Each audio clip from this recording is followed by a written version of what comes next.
Hello everyone, मैं रुबीना उड़ान की ऑनलाइन पाठशाला में आपका एक बार फिर से हार्दिक अभिनंदन करती हूं। आई होप कि आपको लास्ट क्लास समझ में आई होगी और आशा करते हैं कि ये क्लास भी आपको समझ में आएगी। तो अपनी क्लास को स्टार्ट करते हैं। ओके, पहला क्वेश्चन है कि निम्न में से कौन सा सही सुमेलित नहीं है। ए ऑप्शन है राष्ट्रीय मरु उद्यान जैसलमेर, बिल्कुल सही है। जोगिया माता मंदिर भीलवाड़ा, ये भी सही है। सुनहरी कोठी सीकर, सुनहरी कोठी सीकर सुमेलित नहीं बताना है हमें, इनमें से सही कौन सा नहीं है। तो सी ऑप्शन अपना सही नहीं है, सुनहरी कोठी सीकर में नहीं है, सुनहरी कोठी टोंक जिले में है। ठीक है, सुनहरी कोठी कौन से जिले में है? टोंक में। क्लियर हो गया। अपना नेक्स्ट क्वेश्चन रहेगा, चंबल और माही सुगंधा किस फसल की उन्नत किस्में हैं? ठीक है, ऑप्शन है चना, सरसों, चावल, गन्ना। सही आंसर रहेगा चावल। ठीक है, जो चंबल और माही सुगंधा ये क्या है? फसल की उन्नत किस्में हैं। किस फसल की? चावल की। अब हम बात करें भारत के संदर्भ में कि भारत में सबसे ज़्यादा जो चावल है वह कहाँ उत्पादित होता है, तो भारत में पश्चिमी बंगाल जो राज्य है उसमें चावल का सर्वाधिक उत्पादन होता है। ठीक है, भारत के संदर्भ में। अगर बात करें राजस्थान के संदर्भ में कि राज्य में सबसे ज़्यादा जो चावल है वह कहाँ उत्पादित होता है, तो वह है हनुमानगढ़ जिले में। ठीक है, और दूसरा जो अगर बात करें कौन से जिले का नाम आता है, तो गंगानगर जिला। हनुमानगढ़ और गंगानगर जिले में सबसे ज़्यादा क्या होते हैं? चावल। क्लियर हो गया। अपना नेक्स्ट क्वेश्चन, राजस्थान का डेगाना भाकरी क्षेत्र किस खनिज के लिए प्रसिद्ध है? ठीक है, बेरिलियम, तांबा, टंगस्टन, चांदी। सही आंसर रहेगा टंगस्टन। क्लियर हो गया। अब देखते हैं कि डेगाना भाकरी क्षेत्र है वो कौन से जिले में आता है। ठीक है, डेगाना भाकरी और कौन से खनिज के लिए प्रसिद्ध है? टंगस्टन के लिए। यह अपने नागौर जिले से संबंधित है। ठीक है, नागौर जिले में डेगाना भाकरी नाम की क्या है? जगह है, और वो किसके लिए प्रसिद्ध है? टंगस्टन खनिज के लिए। क्लियर हुआ। नेक्स्ट क्वेश्चन, कि राजस्थान में 1980 से 81 से लेके 2015 तक के 35 वर्षों के दौरान किस फसल ने उत्पादन में सर्वाधिक वृद्धि दिखाई? तो ऑप्शन है बाजरा, गेहूं, तोरिया और सरसों, गन्ना। सही आंसर रहेगा तोरिया और सरसों। ठीक है, सरसों अनुसंधान केंद्र कहाँ बना हुआ है? सेवर भरतपुर में, जिसकी डिस्कस हमने लास्ट क्लास में की थी। ठीक है, नेक्स्ट क्वेश्चन, निम्नलिखित को सुमेलित कीजिए। ये लेखक हैं और ये उनकी कृति है। ठीक है, ये रचनाएं हैं इनकी। ठीक है, तो जयानक के द्वारा रचित है पृथ्वीराज विजय, तो ए का हो जाएगा 3 नंबर। ठीक है, अब बात करें नैनचंद्र सूरी की, तो इनका हो जाएगा हमीर महाकाव्य। ठीक है, 1 नंबर। और चंद्रशेखर के द्वारा रचित है सुरजन चरित्र। ठीक है, यानी 4 नंबर। क्लियर हो रहा है। हरिभद्र सूरी बच गया कौन सा? समराइच कहा। ठीक है, 2 नंबर। तो ऑप्शन देख लेते हैं कि कौन सा ऑप्शन सही रहेगा। जयानक के द्वारा रचित है पृथ्वीराज विजय, नैनचंद्र सूरी के द्वारा रचित है हमीर महाकाव्य, चंद्रशेखर के द्वारा रचित है सुरजन चरित्र, हरिभद्र सूरी के द्वारा रचित है समराइच कहा। क्लियर। अब हम ऑप्शन को देखते हैं कि कौन सा ऑप्शन अपना सही रहेगा। ए का 3 नंबर है, तो ए का 3 नंबर कौन सा है? पृथ्वीराज विजय। 1 नंबर है हमीर महाकाव्य, नैनचंद्र सूरी का हमीर महाकाव्य, और 4 नंबर है सुरजन चरित्र। किसके लिए? चंद्रशेखर के लिए है। ठीक है, तो सी ऑप्शन क्या रहेगा अपना? सही रहेगा। क्लियर हो गया। अपना नेक्स्ट क्वेश्चन रहेगा कि मनखारो मेला किस जनजाति का कुंभ माना जाता है? ठीक है, डामोर, गरासिया, भील, सहरिया। सही आंसर है जो अपना वह रहेगा गरासिया। गरासिया जो जनजाति है वह राज्य में सर्वाधिक कहाँ देखने को मिलती है? सिरोही जिले में। ठीक है, कौन सा जिला? सिरोही। और मनखारो मेलो सिरोही जिले के गरासिया जो जनजाति है उसका क्या माना जाता है? कुंभ माना जाता है। अगर बात करें इस मेले की, तो यह मेला कब लगता है? ठीक है। यह लगता है वैशाख शुक्ल चतुर्थी, ठीक है। और कहाँ आयोजित होता है यह मेला? सिरोही के सियावा नामक स्थान पे, ठीक है।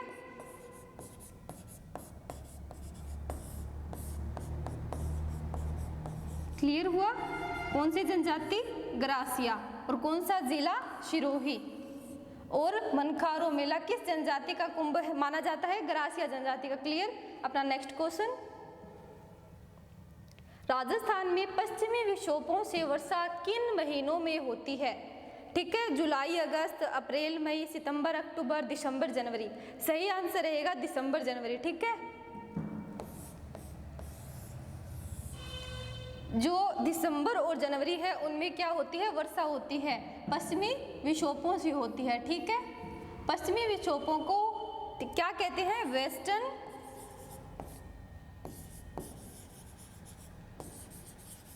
डिस्टरबेंस भी कहते हैं। क्लियर हुआ? शॉर्टकट में इसे WT के नाम से भी जाना जाता है।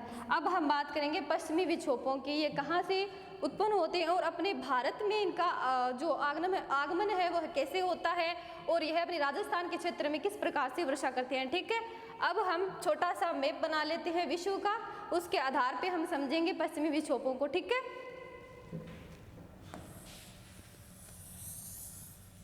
ये मान लीजिए कि अमेरिका है, ठीक है, ये अमेरिका है,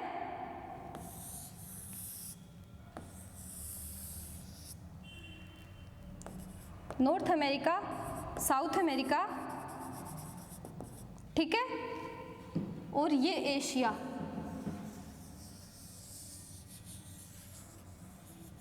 यहाँ पे यूरोप का क्षेत्र आ जाता है, ठीक है।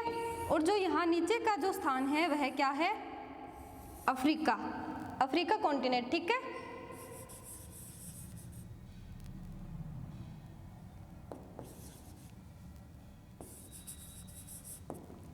और ये है एशिया, यूरोप, यहाँ पे है ऑस्ट्रेलिया, यहाँ पे है अंटार्कटिका महाद्वीप, ठीक है।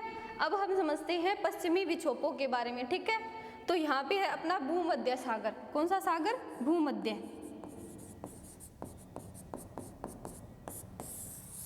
ठीक है। जो भूमध्य सागर है उनमें से क्या उत्पन्न होते हैं? ये पश्चिमी विक्षोभ है वेस्टर्न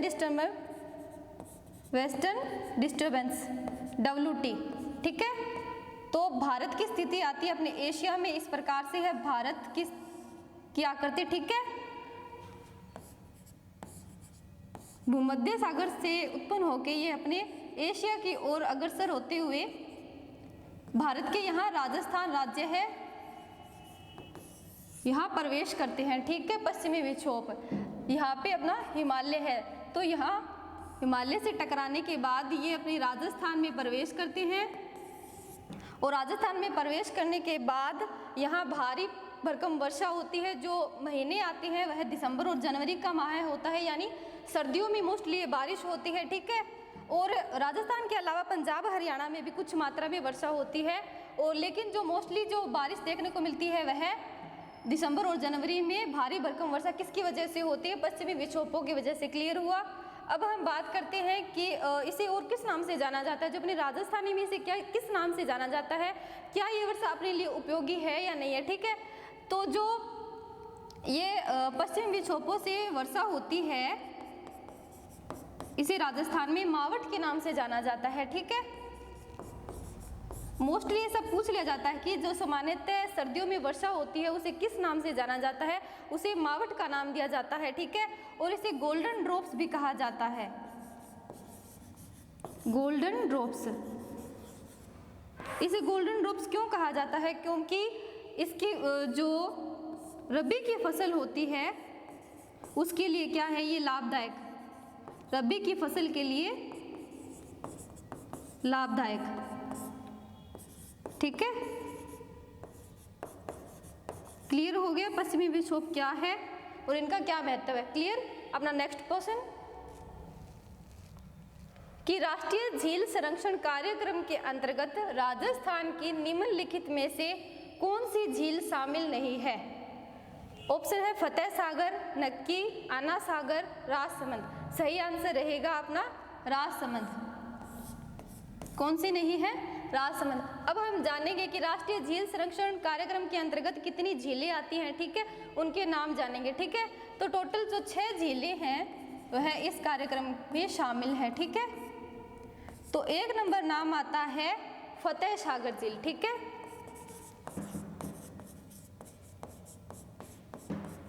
फतेह सागर झील जो कि उदयपुर में है। और 2 नंबर है आना सागर जो कि अजमेर में है, ठीक है।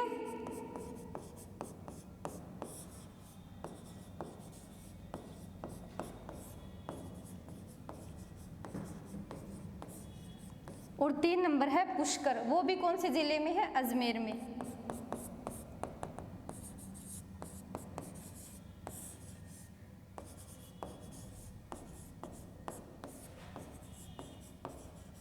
क्लियर हुआ? और 4 नंबर है नक्की झील, ठीक है। कौन से जिले में है नक्की झील? Sirohi.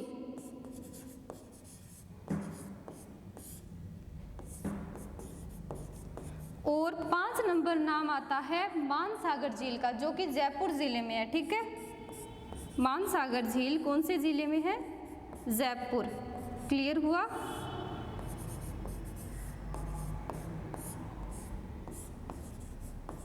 Last and final 6 number है पिछोला जो कि है उदयपुर जिले में, ठीक है। पिछोला झील कहाँ पे है? उदयपुर में। टोटल कितनी झीलें शामिल है? 6। किसमें शामिल है? राष्ट्रीय झील संरक्षण कार्यक्रम में। क्लियर हुआ? ये 6 झीलें हैं, फतेह सागर, आना सागर, पुष्कर, नक्की झील, मानसागर, पिछोला झील। क्लियर? अपना नेक्स्ट क्वेश्चन कि गणगौर का जो त्योहार है वो कितनी अवधि तक मनाया जाता है? 14, 15, 18 या 19? 14 दिन तक मनाया जाता है या 15 या फिर 18 या 19? तो सही आंसर रहेगा 18 दिन, ठीक है। अब हम बात करते हैं गणगौर की कि गणगौर कब मनाया जाता है, ठीक है। गणगौर का त्योहार चैत्र शुक्ल तृतीया को मनाया जाता है।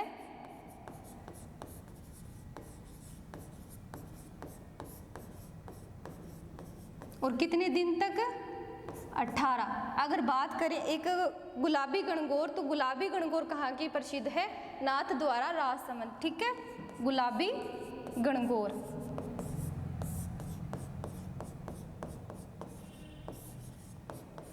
यह है नाथ द्वारा राजसमंद की प्रसिद्ध। नाथ द्वारा नाम का स्थान कहाँ पे है? राजसमंद में। क्लियर हुआ? और गणगौर चैत्र शुक्ल तृतीया को मनाई जाती है और गुलाबी जो गणगौर है वह चैत्र शुक्ल पंचमी को मनाई जाती है। क्लियर हुआ? चैत्र शुक्ल पंचमी, ठीक है। क्लियर? अपना नेक्स्ट क्वेश्चन कि दादू के देहांत के पश्चात नारायणा दादू पंथ की किस उपशाखा का मुख्य स्थान रहा? ठीक है, पहले इसकी मुख्य पीठ थी जो वो नारायणा जयपुर थी, ठीक है। और दादू पंथ की जो ये उपशाखा के बारे में बताना है कि नारायणा इसकी मुख्य प्रधान पीठ है। उसके बाद किसका स्थान रहा? जो दादू जी की मृत्यु के बाद किसका स्थान रहा? ठीक है, दादू दयाल के देहांत के पश्चात पूछा गया है। तो ऑप्शन है खाकी, नागा, उत्तरादे या खालसा। सही आंसर रहेगा खालसा। खालसा का क्या रहा? मेन रोल रहा। खालसा शाखा किसकी मृत्यु के बाद? दादू दयाल की मृत्यु के बाद। ये कौन सी खालसा उपशाखा का, ठीक है। क्लियर? आई होप कि ये क्लास आपको अच्छी लगी होगी। धन्यवाद।